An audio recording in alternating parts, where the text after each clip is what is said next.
نماز نیت کے بغیر نہیں ہوتی۔ اب اگر کسی شخص نے وضو کیا گھر سے صبح کے ٹائم پہ یا مسجد کی طرف چل کر آیا تو یہ اس کی نیت ہے، بھائی میں نے جو وضو کیا ہے مسجد کی طرف جا رہا ہوں، نماز پڑھوں گا تو میں فجر کی نماز پڑھوں گا، تو یہ اس کی نیت ہے۔ اب اگر وہ زبان سے دوبارہ سے نیت نہیں کہتا تو بھی یہ نیت کہے بغیر بھی اس کی نماز ہو جائے۔ اصل نیت کا جو مطلب ہوتا ہے وہ قصد اور ارادہ ہوتا ہے۔ اس شخص نے قصد اور ارادہ گھر سے وضو کر کے آنا، گھر سے چل کر آنا،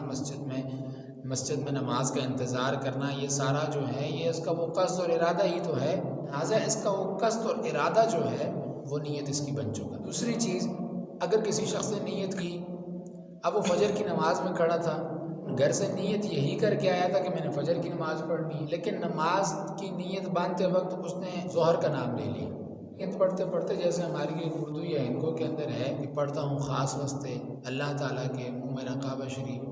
تو اس میں جب اس نے نماز ظہر کا نام لے لیا، پڑھ فجر کی رہا تھا، ارادہ تو فجر کا تھا، کھڑا تو فجر کی نماز میں تھا، لیکن بھول کر ظہر کا نام لے لیا تو اس سے اس کی نماز کے اوپر کوئی فرق نہیں پڑے گا، اس کو نماز دوبارہ نیت کرنے کی یا نماز کو لوٹانے کی ضرورت نہیں ہے۔ دوسرا، نماز کے اندر جب انسان کھڑا ہوتا ہے تو سیدھا کھڑا ہونا چاہیے، پاؤں جو ہیں بالکل یوں سیدھے ہونے چاہیے، یہ ایسا بالکل بھی نہیں۔ پاؤں کی انگلیاں بالکل کعبہ شریف کی طرف ہونی چاہیے، اور دونوں پاؤں کے درمیان میں جو فاصلہ ہو وہ صرف 4 انگلیوں کا ہو، 4 انگلیوں سے کم کا نہ ہو، کم سے کم کیا ہو جی 4 انگلیوں کا ہو۔ اگر کوئی انسان موٹا ہے یا وہ 4 انگلیوں کے فاصلے کے اوپر کھڑا ہونا اس کے لیے مشکل ہے تو اپنے جسم کے مطابق وہ فاصلہ رکھ لے، جتنا اس کا جسم ہے جس طریقے سے وہ آرام سے کھڑا ہو سکتا ہے کھڑا ہو جائے، لیکن زیادہ ٹانگیں پھیلانا بھی یہ بھی درست عمل نہیں ہے۔ شلوار کا یا پاجامے کا یا پینٹ کا ٹخنوں سے اوپر ہونا یہ ضروری ہے۔ ویسے بھی یہ شلوار کا ٹخنوں سے نیچے ہونا یہ کبیرہ گناہوں میں سے ہے، لیکن جب آپ نماز پڑھ رہے ہوں اور نماز میں بھی نیچے ہوں یہ زیادہ عذاب کا، یہ زیادہ گناہ کا بڑا گناہ بن جاتا ہے، لہٰذا یہ ٹخنے پاجامے جو ہیں یہ